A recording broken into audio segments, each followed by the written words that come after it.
Welcome to the Serpent Venom Druid. This druid doesn't rely on flashy bursts or flashy crits. It leaves enemies decaying in its wake. Rather than chasing big numbers, you're watching health bars dissolve instead. Your hits are only the beginning. What happens after is where the fantasy lives.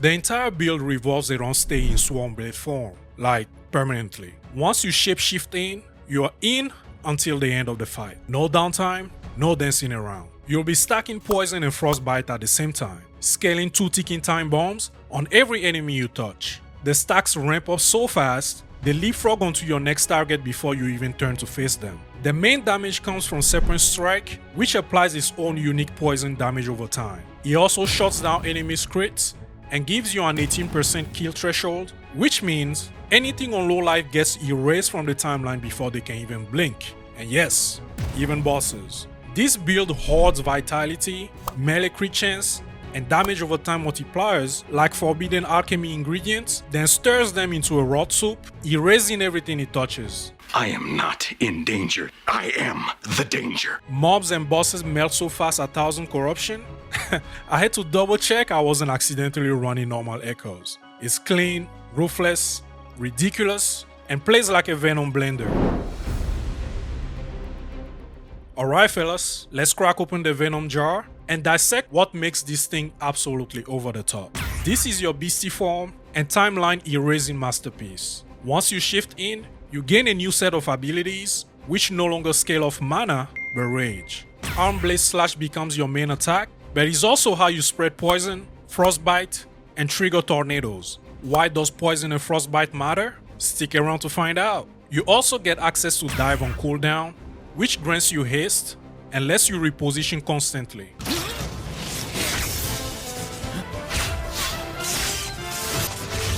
Furthermore, you get to spawn these little guys, which spread more poison stacks. Now enough talk about poison and frostbite stacks. Why the hell do we care? Welcome to your main skill, Serpent Strike, even though you're not technically pressing it. It also usually requires a spear to trigger, but with Armblade Slash, we passively trigger it while in Swarmblade Form. It applies Serpent Venom, a special poison damage over time that not only stops enemies from critting, but scales off vitality, melee crit chance, and any stacks of poison and frostbite accumulated on your foes. Pair this with some poison penetration and kill threshold on tap, then you'll quickly find yourself killing Aberrus so many times, you'll forget what timeline he came from. Wait, even I don't know that, do you? This build weaponizes Tornado into your personal storm, a swirling vortex of death that follows you like a loyal elemental hitman. With Eye of the Storm, they follow your movement instead of wandering off into the wazoo. Churning orbs makes them trigger multiple hits per second, and with the gear we'll be breaking down in a few, you don't even have to cast them. They just appear when you hit things. It's passive damage that moves with you and stacks even more elements in the background.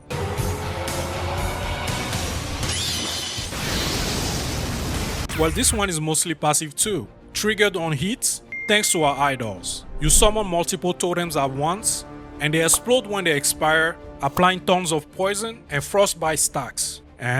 See where we're going with this? Best part is, you don't even need to babysit them. Just keep swinging and they'll do the rest. Let me introduce you to your support companion. I'm Groot. It gives you crit avoidance, crit chance, and a huge chunk of dodge. You get bonus survivability just from being near it. And even if the Spriggan dies, your dodge rating sticks around. Try not to let it die mid-fight. But if you're anything like me, too high on bloodlust, he's prone to die, a lot. Whenever that happens, don't just stand around trying to revive it, or you're gonna end up dead yourself. Instead, let him die. Shift back into human form, spawn him right back up, and get back to swinging. Stick around to find out how we can solve this issue entirely using a single item. If this build is starting to spark some ideas and curiosities, hit that like and sub button. It helps a lot, goes a long way, and means a lot. Now, let's talk flow. The rotation is deceptively simple, but once it clicks, you become a Venom-fueled wrecking ball tearing through timelines. You start each map or echo by summoning your Spriggan if it's not already by your side. He maximizes your survivability while letting you slay in style. Next, shift into Swarmblade Form. you'll stay in this form the entire time. No reason to pop out. Unless, from this moment forward, it's all about going on a slash rampage. With every swing, you passively unleash Serpent Strike, sprout totems like you're planting landmines, and summon tornadoes like a venom-wielding storm god, all while stacking ailments like it's your full-time job. Keep dive on cooldown to maintain haste, and reposition out of danger. Drop your hives strategically. You don't really need them constantly, but since they don't cost much to cast, keep spamming them away as you move from pack to pack, and especially when you run into a rare or boss. And that's all there is to it. Shift in, slash fast, keep moving, and let the Venom handle the rest. Yeah, we are Venom. We're gonna need to work on that. Let's talk gear, shall we?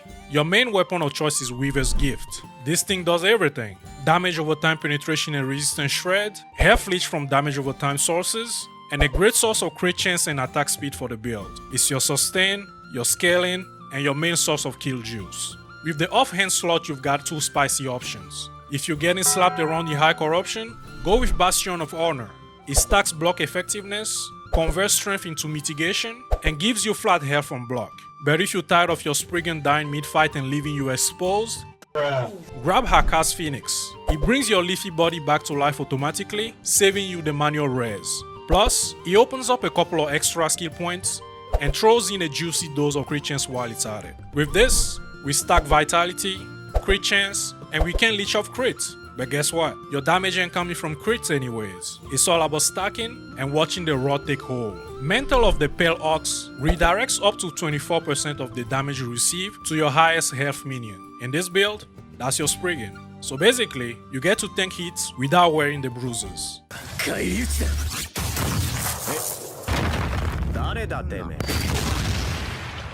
Serpent's Milk gives us huge poison damage, damage over time scaling, and poison on minion hit, which stacks perfectly with our Thorn Totems. For your belt, what better than the Brewmaster's belt? 4 potion slots, health and endurance on command, what else can you ask for? Every potion becomes a panic button, and he also grants endurance threshold, which stacks with the rest of our defensive layers. With these boots, we gain haste buffs, dodge to endurance conversion, and bonus endurance scaling. This is what makes your dive skill not just a movement tool, but a defensive one as well. For rings, we go red as usual for a ton of stat scaling and survivability in one slot.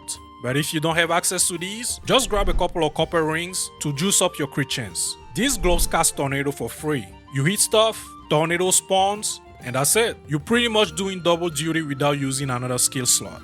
Last but certainly not least, Twisted Heart for tons of health and strength scaling with some crit chance slam as cherry on top. If you're a Giga Chad, unlike me, Shattered Worlds is your ticket to turning this druid into a speed demon. It solves your movement issues entirely and drenches you in absurd affixes. You don't need every legendary listed in this build to make it pop, but skipping them is like showing up to a boss fight in flip-flops. These items unlock the real endgame potential of this build, so piece them together as soon as you can, and may RN Jesus smile on your grind. Listen here fellas, let's keep it real. Builds this strong don't fly under the radar forever. Serpent's Venom scaling with uncapped sources like Shadow Immunity and Spirit Viper might be a little too good. Come on now, dawg. Come on, man. So don't be shocked if the devs decide to dial it back in a little in a future patch. If that was to happen, you might need to pivot into Frostbite or old school poison crit sources. But for now, lead in, let it rot, and enjoy the power trip while it lasts. Here are a few optimization tips. Prioritize vitality and melee crit chance on gear, as they scale pretty much everything on this build. During boss fights, your hives are your venom battery, so keep them buzzing at all times. If you see a stack dip, spam a few like you throwing locust grenades in a war zone. Resing your Spriggan mid-fight is like trying to sip a cup of coffee in a hurricane, so unless you are in a safe spot, don't even bother my brother. Blessings might not get a flashy spotlight, but don't sleep on them. They are low effort power boosts that passively elevate your damage, defenses, and flow with zero management. There you go my friend, that's the full breakdown of the Serpent Venom Druid. It's ruthless, it turns time's line into portals, and once the venom starts ticking, there is no saving what's left. This is more than a build, it's a decay engine with claws. Shout out to Bina for originating this build. And thanks to every single one of you that commented on my previous videos. Your support really means the world to me. Got questions about anything I covered? Drop them in the comments below, I always respond. Sub if you want to see what else I'm cooking in season 2. And until the next time, stay stylish, stay untouchable, and may your crits always be juicy.